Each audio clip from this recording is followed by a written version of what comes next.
A writer just presented an article that gives 10 questions that feminists should ask men on a first date. This is going to be good, I'm sure. Yeah. I have a little fun way that we can do this tonight to present this, okay? Okay. So, in an effort to help maintain the purity of intersectional feminists, author Laura Witt put together a list of 10 questions that feminists should ask on a first date. So, what I thought would be interesting, right, is for us to set up a mock date between you and I. Okay. And to be fair, I'll act as the female or the feminist.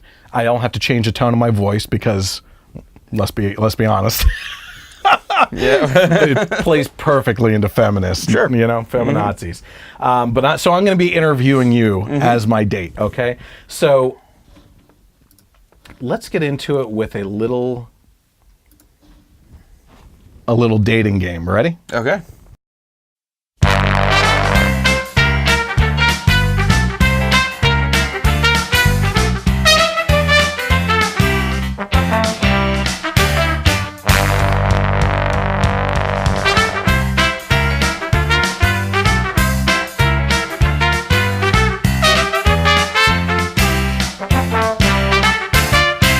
All right. Welcome to the dating game. Hey.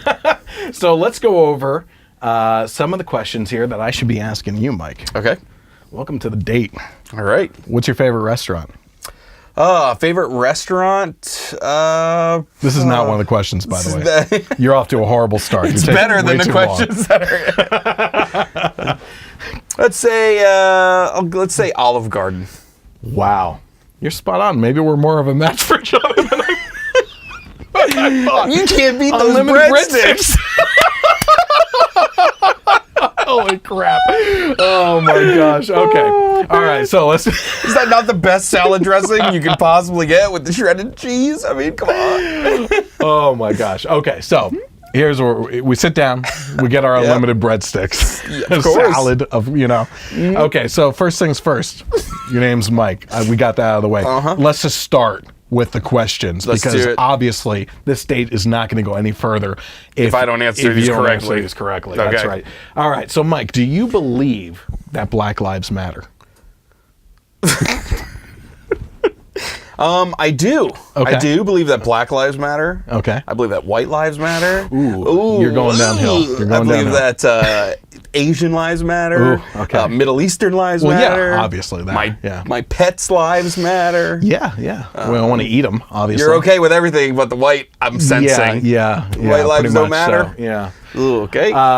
Actually, I'm going to play the part of narrator too on this. Okay. So what Witt says is 3 categories are non-negotiables: race, class, and gender. I don't want to have laborious discussions where I have to prove to someone that white privilege or non-black privilege exists. If they are willing to learn and listen and make the space to decenter their whiteness, if they are white, that's a good place to start. So, Mike, what are your thoughts on gender and sexual orientation? This is like a dream date right now. It's been fun. Yeah.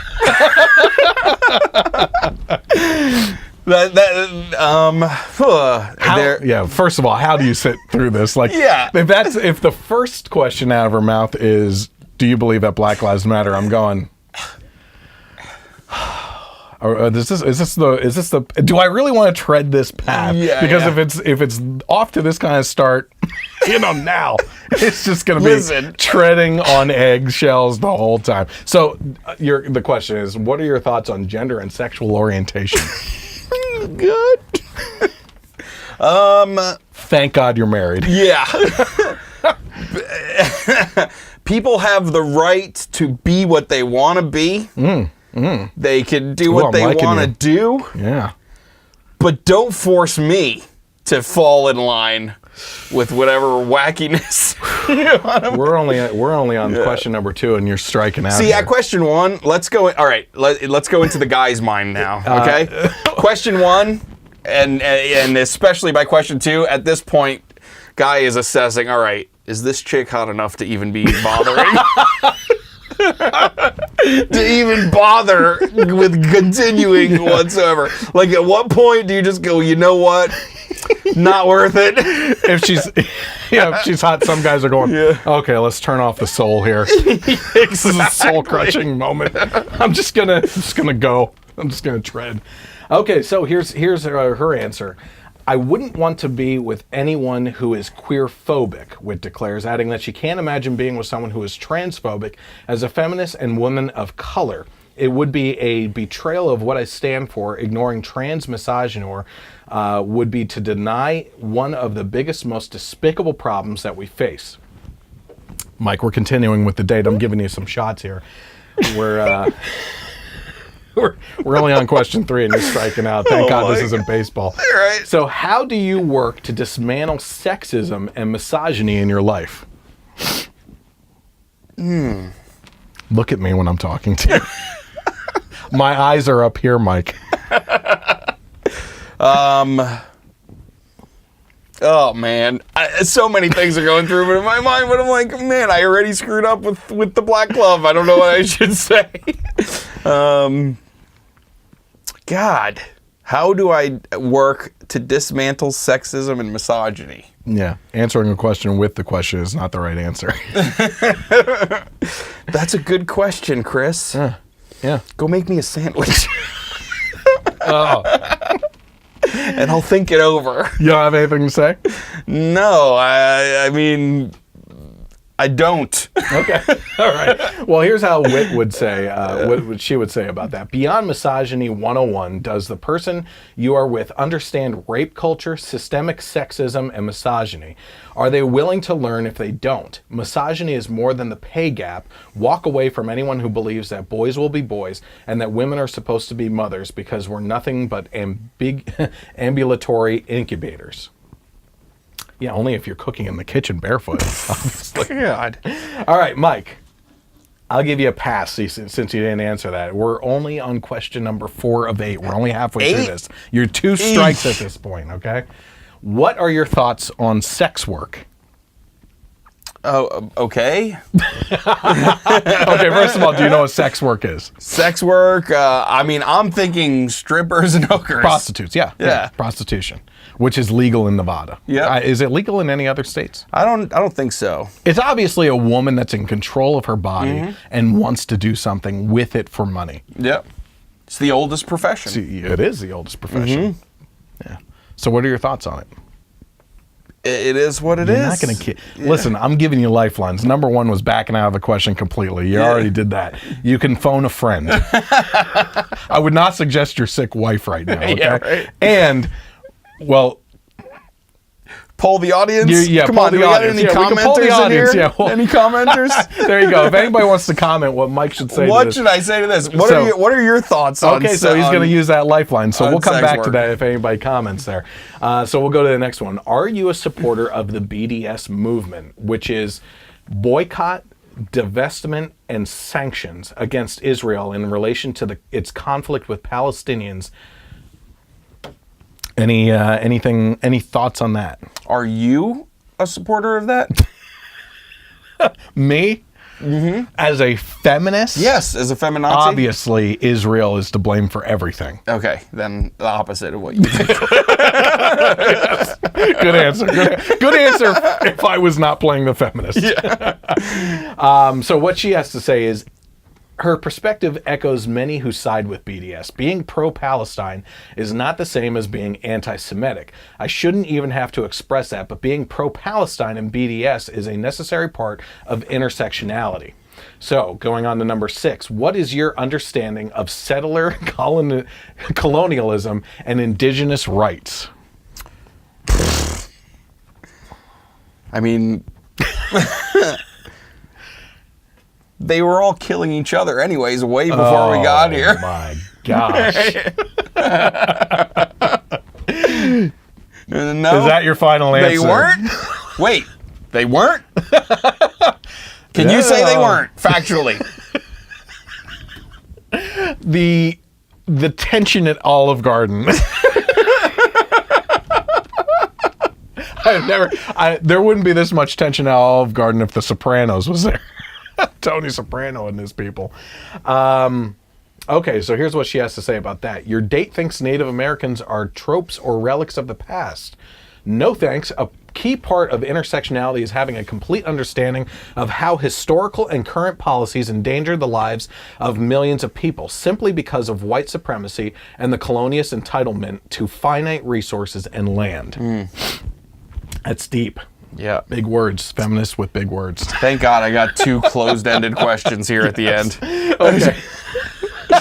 Can just slap a couple of no's at you. All right, Mike. Yeah. Does anybody? No one has anything. They're not throwing a lifeline at you. They're not throwing. Everyone else is pleading the fifth as well. Well, let's go back to that one before we get to the end there. What was it? Thoughts on sex work? Is that where we were at? Mm-hmm. Okay. So here's what the author has to say about that. The author admits that readers may scratch their head at this one, but much like racism and misogyny, being pro-sex worker is a necessary pillar of dismantling the patriarchy. In fact, she wants members of her tribe to pass the mic to sex workers because they know their experiences better than anyone who has ever engaged in sex work and understand the labor of sex workers of color, especially trans women of color who engage in sex work. Which is a big surprise when you pay for that one. Yes. I was going to go down the storyline, but no. Mike, do you think capitalism is exploitive? No. You don't want to elaborate on that? No. Okay. The free market will always work itself out. Okay. Witt believes that standing against capitalism is imperative and declares that even if your date says they're anti-fascist and part of the resistance, but they're cool with exploiting labor from communities of color and they support the school-to-prison pipeline, then there's a good chance they'll only value you for your ability to nurture them without any reciprocation. All right. Mm-hmm. I'm not going to torture you that much longer here. We're on the last question, Mike. God, this is brutal. You're a piss poor date. This is brutal. for a feminist, you're a piss poor date. Can any human be illegal? Of course. Explain. Well, if you break the want law, an explanation on that. If you break the law, you're doing illegal activity, then your status as a person. I think this is actually a good conversation because it actually is asked of people. So what you're talking about there is illegal activity, right? The person themselves is not illegal, right? Mm-hmm. So what would your response be to that? Because that is typically the response that you would get. Semantics. Yeah. I mean, this is ridiculous. Like I'm supposed to answer that. You know what? I'm serious. We're just screwing around with words. Illegal activity, illegal human. Who cares? They should be in jail. Essentially, that's it. Essentially, what you're saying though is instead of you want to be more secure in what you're talking about with the person. Maybe they're not an illegal person. They're a criminal. Yeah. They're a criminal, right? So someone who is here illegally has committed a crime, and therefore they are a criminal. Yes. It's plain and simple. So here's what she says. It's mind-boggling that borders are even a thing. So to call people aliens or illegal immigrants is so inhumane and despicable. Witt adds that white Americans stole this land, colonized this land, created so many borders, pushed out, killed, and enslaved people of color, and somehow they have this audacity to claim that this land is theirs and that black and brown immigrants are stealing their jobs, land, and homes. Miss me with that BS.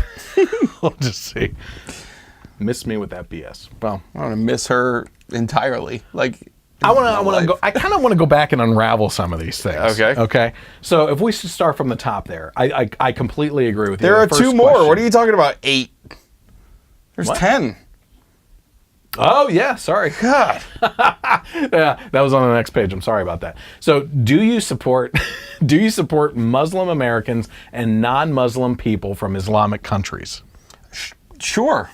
If they're not terrorists.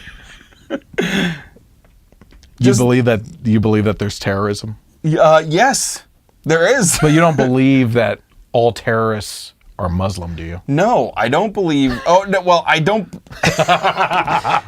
Wow, I play a feminist pretty good. God. Not all Muslims are terrorists. I won't even say all terrorists are Muslims. Most. Most. By the way, in case you're just tuning in right now, these are 10 questions that a that a feminist should ask a man that they're seeing on the very first date. Right? These are all questions that they should be asking. You know what? I want to say, though, I agree with her. These should be asked on the very first date, so the man knows to get the F out of there right away, too. Here's the Save bill. you both. Yeah. Listen, I don't want to be sexist, so you can pay for your half. All right. So, okay. So what she has to say about that is, I can't think of any other religion which has been vilified and lied about more than Islam in a culture and systemic way. I think it was cultural and systemic way. She notes, adding that intersectional feminists shouldn't waste time and energy on dating someone who thinks that Islam is inherently violent or misogynistic. There was just a story in Egypt. Yeah. Just this past couple of days ago. Okay. Did you hear about this? No. An Egyptian singer put out a very provocative music video. She's in jail. Well, of course she is. Yes, of course she is. But no, it's not inherently misogynistic. Provocative in that she just didn't cover up her whole face? No, it was pretty provocative. Okay. She was licking an apple and stuff and taking almost like when she was taking her bra off or whatever. But still, I mean, she's facing serious jail time. Oh, yeah. It was on a Philip DeFranco episode he talked about. So to me, it's crazy that people can claim to be feminist but don't see these things, I think they do. I think they don't want to acknowledge that in their arguments. You know what I mean? Yeah. That's outside the United States. They always want to point to things outside the United States that should be examples on what America should follow, but they pick and choose. It's always cherry picking. Yep. You know what I mean? We need to be more like this country in regards to healthcare, or we need to be like this country in regards to the educational system, this country in regards to insurance type things, or this country in regards to taxes. Yep. It's all these guns rights and all this other stuff, and it's cherry picking all these different things. And those countries, by and large, are doing terrible overall, right? Yeah. So if we cherry picked all those things, we would just be the monster, the Frankenstein monster of those terrible things in one country, right? Yep. Okay, so anyway, number 10. Here we go. We're ending it now, okay? I promise you. Then you can get up and leave, Mike, from our date. Does your taking the breadsticks to go in my little foil bag to throw in the oven later? Yeah. Does your allyship include disabled folks? I don't even know what that means. Okay, so she notes that disabled people are subject to shaming and violence because humans are awful and lack empathy. So allyship, I think we went over this in one of the last two. Remember the eye chart? LLLGBBBTQQ. Yeah, right. IPX 3000. TGIF. So allyship was your ability to it was identifying with in the capacity of being I want to say being an ally, but that's kind of skirting the issue and going right to it. Being a partner with someone that's identifying as something else and locking arms with them, lockstep, to support them, I guess, in a sense, right? Being an ally. I mean, it's just the way you have to describe it. Yeah. So, does your allyship include disabled folks? Sure. Yeah. Yeah. You know what I find fascinating about this is there is a huge push over the last year. Was it Iceland? Yes. That was pushing for 100% abortions on babies with Down syndrome. Yeah. Right. Bragging about how they've cured Down syndrome by basically just aborting any baby. Aborting anyone that has could Down possibly. syndrome. Yeah. Could possibly because have it. There are plenty of cases where there has been people that got those tests and it came back positive and the baby was born without Down syndrome. Yep. So those tests are false sometimes, right? But their claim to a victory was essentially aborting people with babies with Down syndrome, right? Yep. So how would this feminist? I would love to see how this feminist would respond to that, right? Because that is considered, I would think, would fall under disability. I'm actually of some shocked that abortion didn't come up in one of these questions. Yeah, no kidding. Yeah, of all the top things. Yeah, because that's a women's issue, essentially. Yep. So yeah, I kind of feel like conservatives overall would be more allies for the disabled than the left. I really do, because I feel like they kind of get brushed off to the side, or in the case of abortion, like, look, Margaret Sanger, I'm sorry, we're going to dig into the past here. Yep. Margaret Sanger, who started up Planned Parenthood, wanted to cleanse communities of the blacks, of the disabled, and the feeble-minded. Yep. Or disabled and feeble-minded, right? So she just wanted to wipe all those people out. She was actually for a type of Aryan race type mentality, and worked with the Nazis essentially when she got kicked out of the United States. Before she came back, she worked with the Germans on this stuff. Yep. That's where a lot of their policies came from, some American policies and her ideas. Yeah, it's crazy. And of course, really we're not allowed to bring that up with the left in regards to past history of Planned Parenthood, because those original centers were set up in urban areas to rid the black community of black citizens.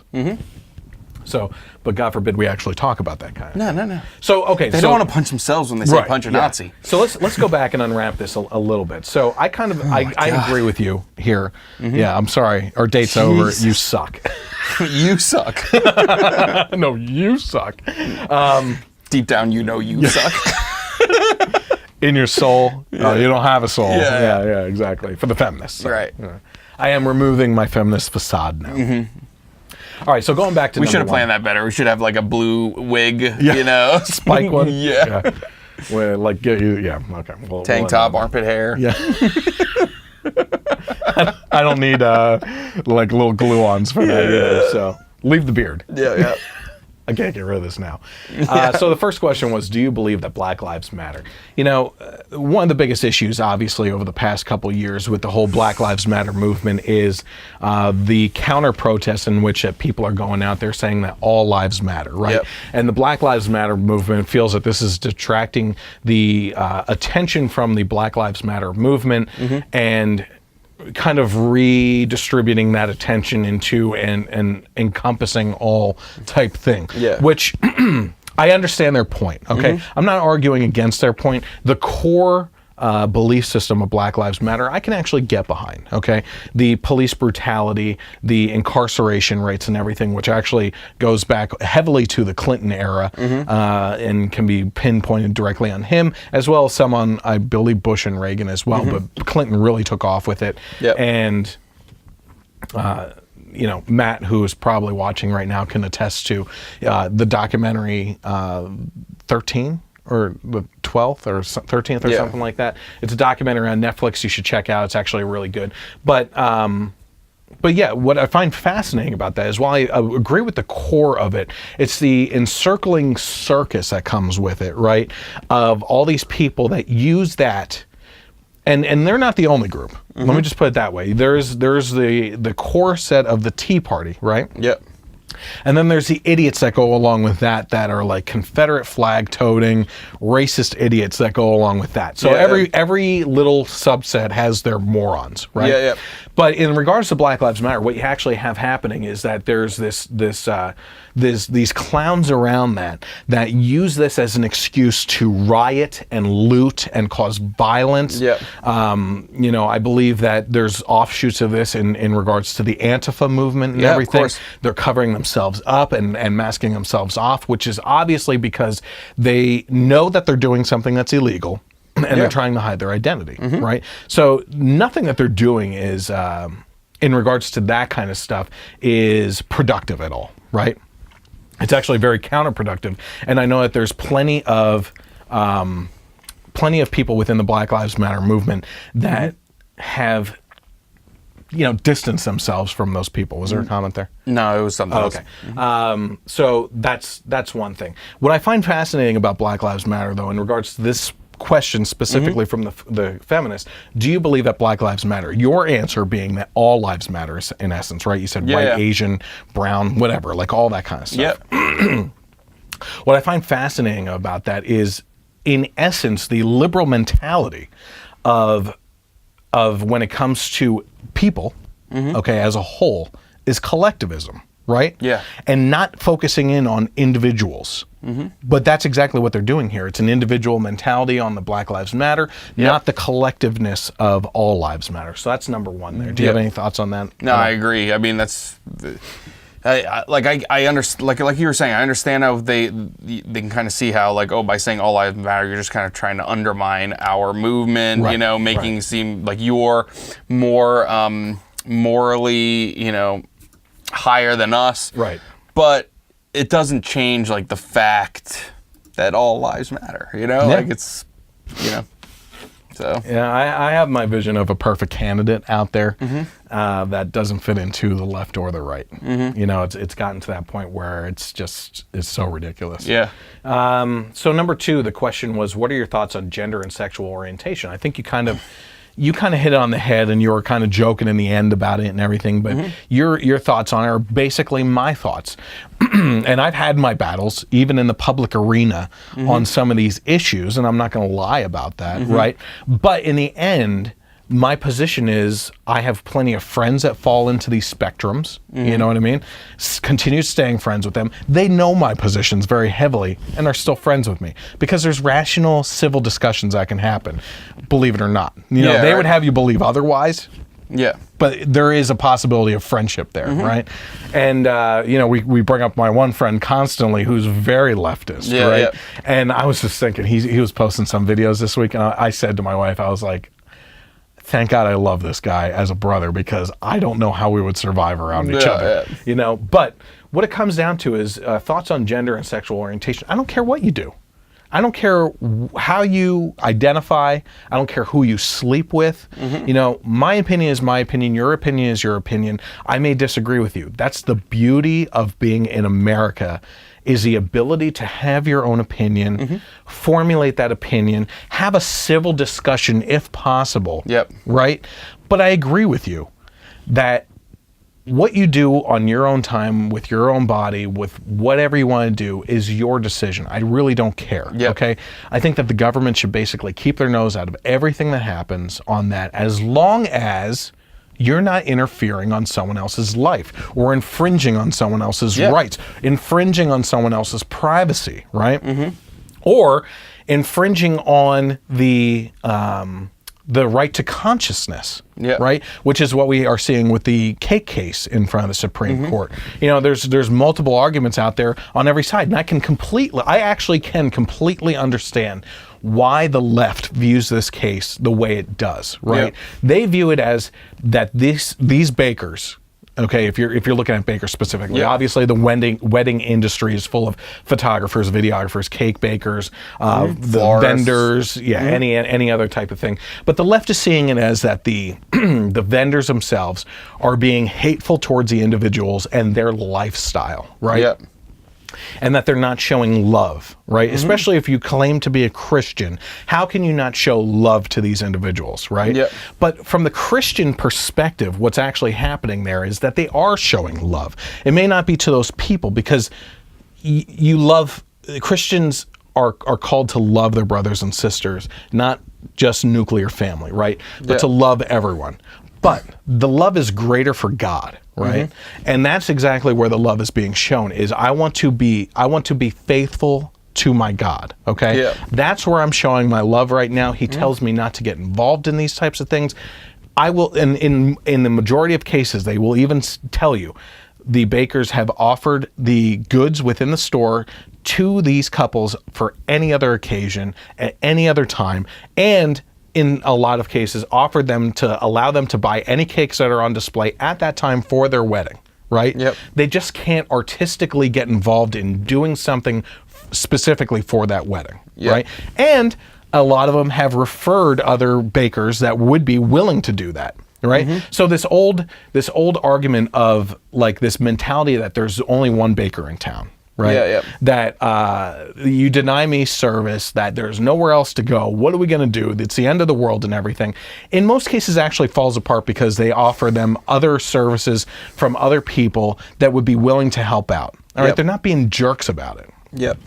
I think we're getting a little off topic with the gender and sexual orientation, but the fact of the matter is, we just don't want that to come into our way of living that interferes in some sort of way. Yep. And I think that that's the truth on the other side as well. For the LGBT, or that 15 acronym letter phrase for it now, that they don't want us to interfere on them either, which is exactly what they're talking about in this case specifically, right? Which is they don't want our religion going into their lifestyle either. To keep your religion out of our relationships, we'll keep your relationships out of our religion. We're just asking for mutual things here, just to respect each other, to agree to disagree and keep our distance. That's it. We're not showing hate.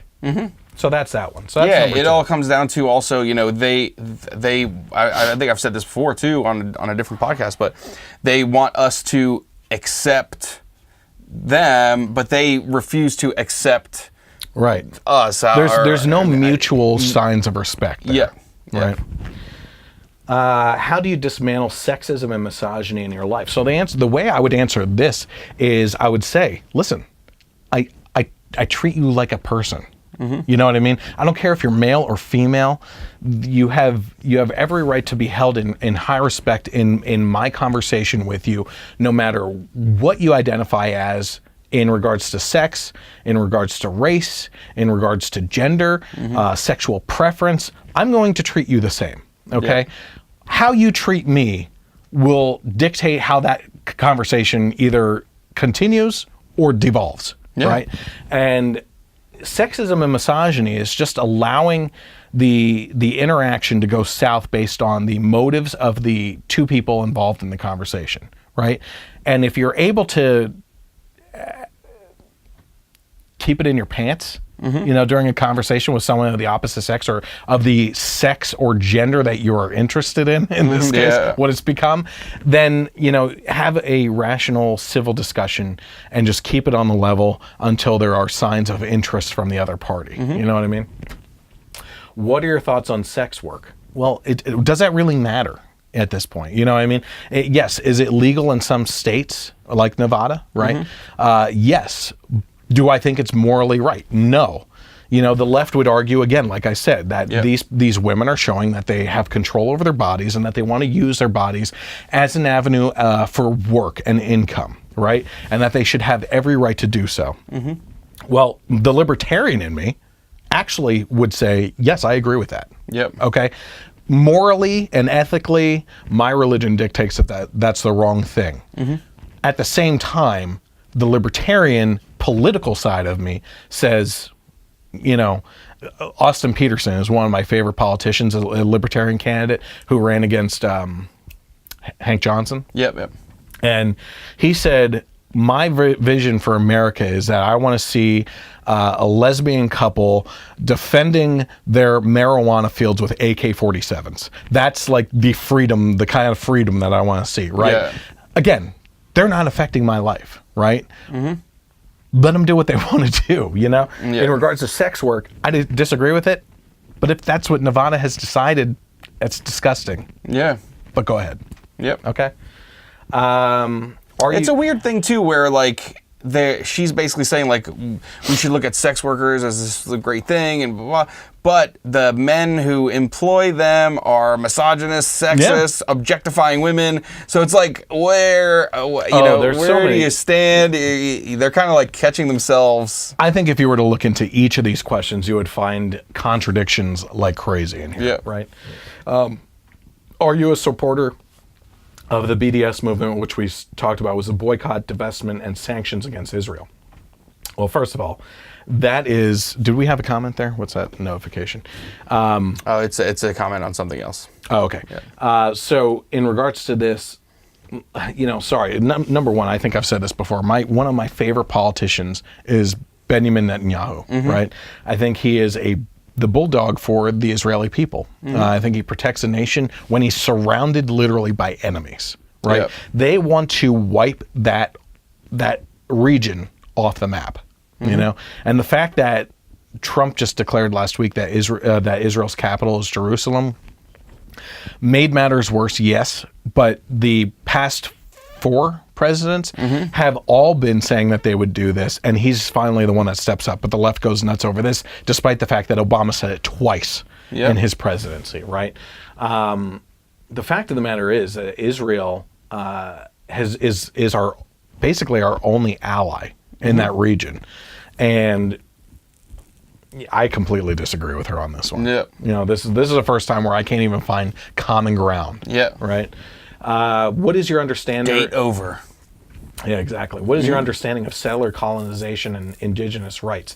You know, I come back to this. Listen, this is I believe an interesting topic in that we have a culture right now, especially on the left, that for the past couple of years has taken up arms in discussion in I wouldn't even say civil discourse, because they don't allow for another side to be presented, where they show like indigenous peoples, whatever you want to call them, that have these stories about like their families being taken over by white men that came over here as the pilgrims or what have you, and push them off their land, and all this stuff happened, right? Yep. What I find fascinating, and I don't know if we've talked about this before, but the fact that that's such a short view of history, right? That's a short view of American history. But if you look at world history, what you're actually seeing is the complete conquering back and forth of these civilizations in Europe that took over each other like crazy, right? All these civilizations conquered each other. And no one ever cries about the lost civilizations of what happened over in the Middle East and in Rome and stuff like that. Those civilizations were conquered and integrated into the new society that came about, right? Yep. And when you take a look at that as a subset for the indigenous peoples of America, right, what you have is the left doesn't want to hear it. It was a conquering. Yeah. Right? It happened. They were overpowered, and that's what's happened throughout history. Yeah. You know, does that mean that we hate indigenous people? No. That it's just part of history. Just like there were people that were set up in regions all over Europe that were taken over, and they just integrated into the society that came about. Right. Yep. So that's that. Colonialism. That's a whole nother topic, but we could get in. Do you think capitalism is exploitive? Now, you said no. I'm going to disagree with you. I'm going to say yes, but I think it's exploitive in a good way. Yeah. Right. I think that there's opportunities in capitalism that you can exploit that allows American people, unlike other countries, citizens, to be able to go from a low class in society to an upper class in society. Okay? Bitcoin is a great example, right? They took advantage, some people took advantage of getting in on Bitcoin at 20 cents a coin, right? It is now at, as we talked about earlier, at $17,000 a coin. There are literally billionaires that happened in the last year because of people that got in on Bitcoin super early, right? Did they really work hard for it? No. They took advantage or exploited an opportunity to get in on an investment at an early stage and without much work, right? Now, money. One of my favorite parts of Atlas Shrugged is the speech by Henry Reardon, where he says, "Money is not the root of all evil. Greed is the root of all evil," which is that money is a representation of the blood, sweat, and tears that someone puts work into to earn that dollar, right? It's how you achieve that dollar through other means, through greed is a problem, right? Money is not the root of all evil. It's the sign of greed that goes behind it. So in essence, did these people work hard to get in their investment in Bitcoin? Well, as a matter of fact, some people may have invested a lot of their money at a low income and risked a lot to jump into that. You never know. It could have been taking a lot of work behind that to earn that dollar to get in on that, right? Did they work very hard to take off with it? No, not at all, right? They are riding a insane roller coaster right now that has never been seen in history. Okay, so is capitalism exploitive? Yes, but sometimes it's a good thing. They just fail to realize that there's good points to that type of thing. Because in socialist countries, it's exploitive on the end of the government, right? Where the government is exploiting the people, and people have to stand in lines for the same type of food. You don't get much of a choice. Okay. Yeah, I guess when that question was posed to me by a blue-haired maniac, I was thinking of the villainization of capitalism by the left, you know? And you never know. I think she may have been viewing it that way as well. Who knows? This is an intersectional feminist that we're talking about here. There's a safe bet. Can a human be illegal? I kind of talked about that with you at that point in time. Do you support Muslim Americans and non-Muslim people from Islamic countries? Now, one of the things that you said was, yeah, as long as they're not terrorists. I actually kind of agree with you there. But along those same lines, what I would also add into that is, if you're talking about them coming into America, I support our immigration system, right?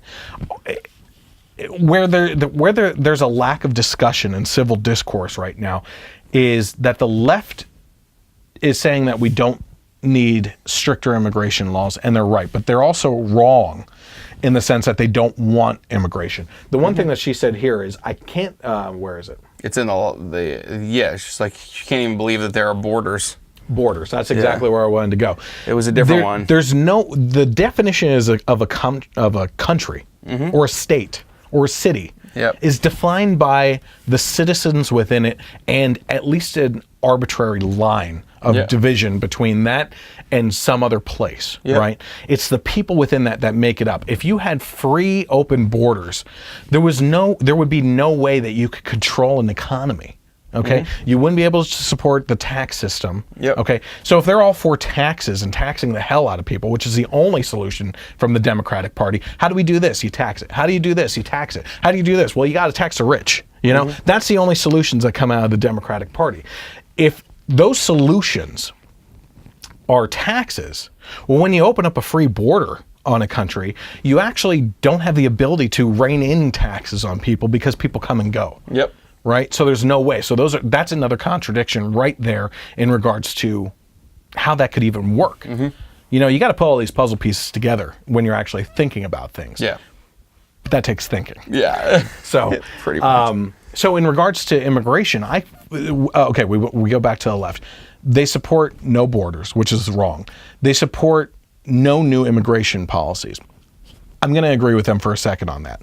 Where I disagree with the right is these new like crazy stricter regulations. Now, the problem that we've been having, the reason why I disagree with the right and I kind of agree with the left on that, is we just need to enforce what we have.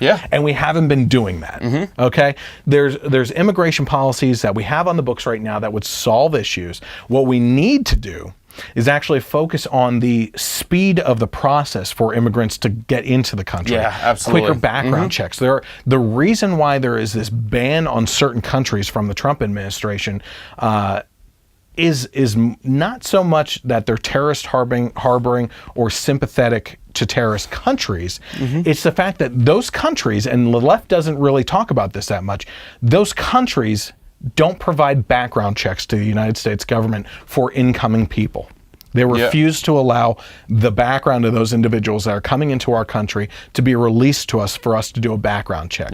That makes things obviously extremely hard to see what's going on with that individual, who's coming into our country. I think that we have the right to understand that and know that. Okay? Does your allyship include disabled folks? I think we talked about that too, obviously, at length. I think that the right does a far better job of that than the left does, because as far as the left is concerned, if there's any sign of disability in the womb, you might as well just kill it. That's the way they feel. That was actually more of a interesting discussion than I thought it would be. I mean, I think that if said feminist was on a date with you, they're going into it probably thinking like, okay, either I'm going to know right away, this is done, or good to go. But this is like a big conversation.